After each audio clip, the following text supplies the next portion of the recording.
So we had an outage that lasted like 2 days. Okay. So I had the air conditioner running. In fact, I had the little air conditioner running too. Okay. That's Joe Arico. He's one of my customers. We got solar and a Franklin battery for him, an A-Power 2. He's going to show you his setup and wait till the end. He'll show you actually what happens for him when he had an outage at his home. So Joe's going to show us his setup here. Okay, so what I was trying to do, after I had my initial installation done in 2020, I started to think about a backup generator.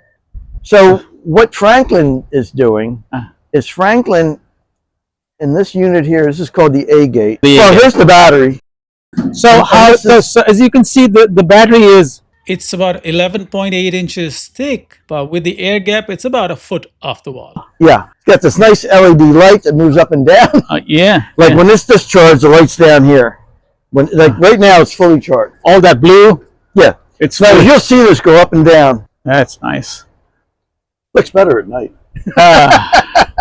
This is just the paint. This doesn't do anything. This is 15 kW. Yeah, 15 kilowatt hours. That's right. That's the capacity of this. kW, yeah, kilowatt. What I have going here is that from 6 o'clock in the morning till 2 o'clock, you get savers rate. So that's about like 4 cents a kilowatt hour.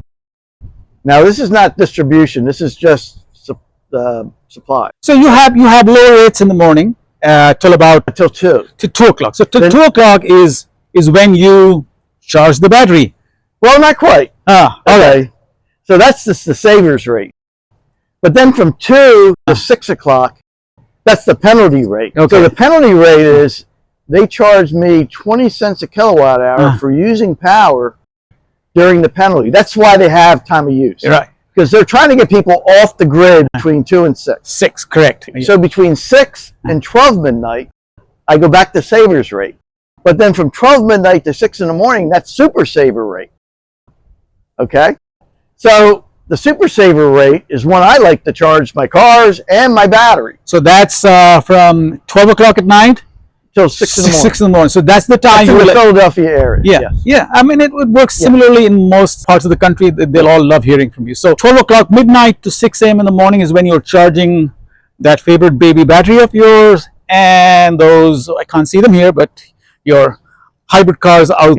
Take care of the what will happen is they release the battery. So in other words, in the summertime, the battery, if I'm running the air conditioner, the battery will only last like maybe 2 to 3 hours. Okay. Like it's not going to last a long time. Of your entire home.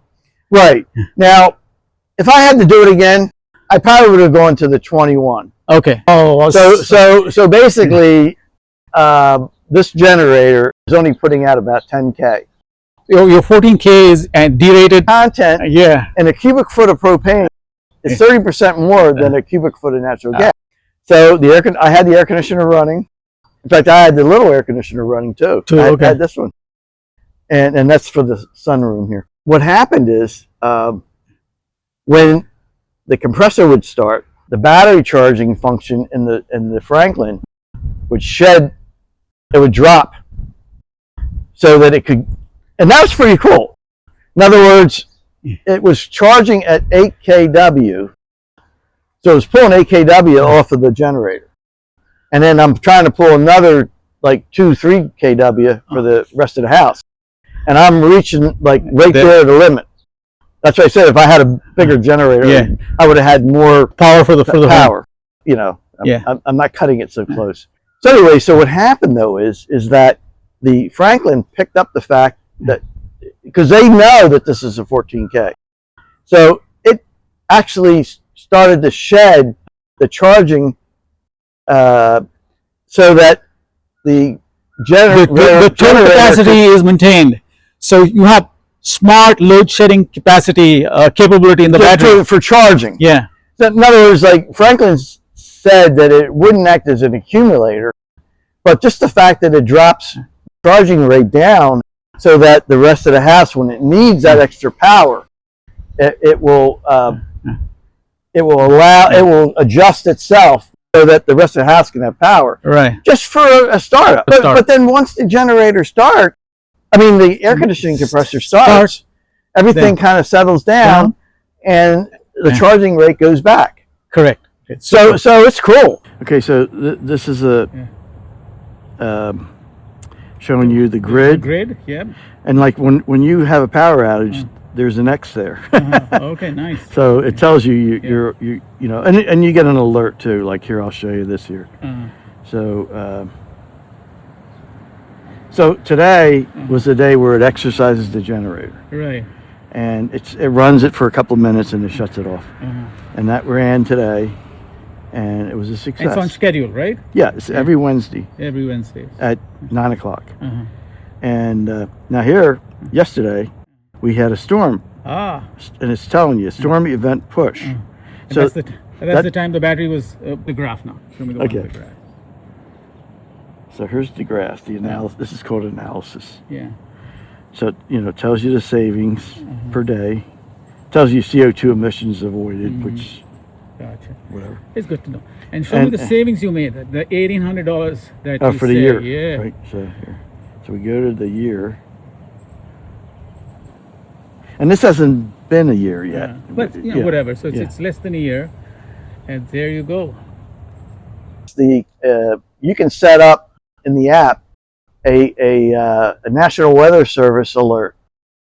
And so what happens is, and I have that set up, so when the Weather Service sends this alert, it goes into the Franklin app, and it puts the Franklin app into emergency mode. And in emergency mode, what it does is it starts charging the battery to full. Like even if it's in the penalty time. Yep. So even though the sun's not shining. Yeah. And even if you're set up for TOU programming or anything, your emergency weather warning will override that and prioritize the charging of your battery. Right. And this is all automatically done. Yeah. In fact, I get an alert on my phone. So that's simply awesome. That means that is really cool. Yeah. It is really cool. Super. So that was Joe's setup with his Franklin battery and the generator and the seamless integration that happened between the two of them. He's a real happy camper. If you're looking for solar and maybe a battery in the Pennsylvania, New Jersey region, reach out to me, John at MySolarHome. I also work elsewhere in the United States with partner companies who are vetted by me. Thank you and see you in the next video.